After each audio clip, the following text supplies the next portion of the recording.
Daly for 4 minutes. Thanks, Corla.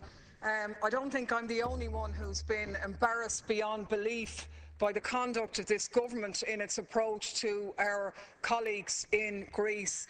You're simply behaving like the little teacher's pet, sitting up in the front row, sniggering and delighted that the teacher has decided to turn himself on the poor boy at the back of the class and give him a beating. I have to say, it's absolutely pathetic. I thought it was unrivalled until I listened to Deputy Martin, and of course Fianna Fáil's attitude is even worse. We're not content with the teacher giving the young fella a beating. They want the young fella to be blamed for it in the first place. And I have to say that that attitude is in sharp contrast to the attitude of ordinary Irish people who instinctively feel a solidarity for our brothers and sisters in Greece. And that was graphically displayed on the protest on Saturday, where many Irish people who marched against this government's austerity draped themselves in the Greek flag.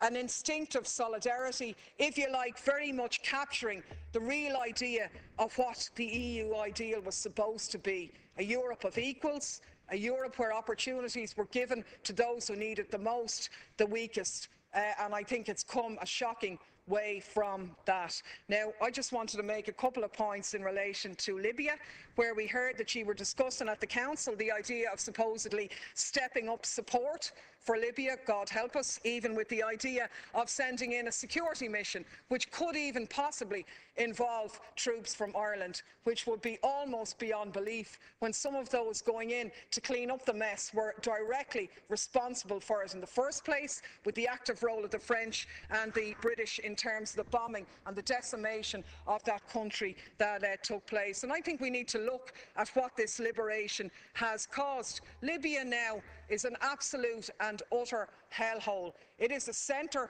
of ISIS activities, with a very public beheading of 21 Egyptian fishermen and workers a month ago, a video showing that released on the 4th anniversary of the so-called Libyan revolution. And what we have is all of the things that the West accused the Gaddafi regime of being responsible for is actually living itself out in those who've taken its place. Massacres, shelling of residential areas, car bombings, mass arrests, torture, theft of oil and natural resources, everything. Not even one government, two governments of warring factions. One, the CIA stooge, who supposedly was fighting an Islamic threat before, and now was fought with them against Gaddafi in the past. This was a country that previously was the wealthiest country in Africa. It had a higher standard of living, it had free healthcare, education, electricity, and all of these things have been absolutely and utterly decimated now. I mean, 1 million refugees gone to Tunisia, 400,000 Libyans displaced.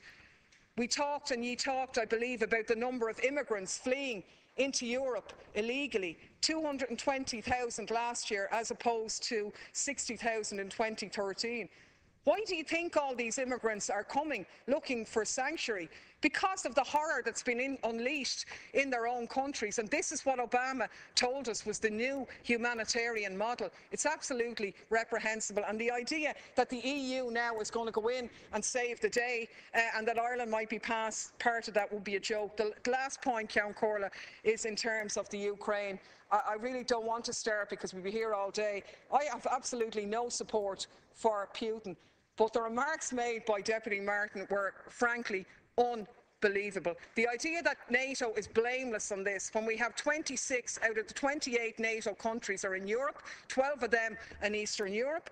Deputy Martin talks about being upset about an extremist far-right alliance supporting Russia, and he has utterly nothing to say about the far-right fascist elements inside the Ukrainian government. What we give out about is the lack of balance and inconsistency of these programmes, that ye side on one side when you should stay out of other people's business.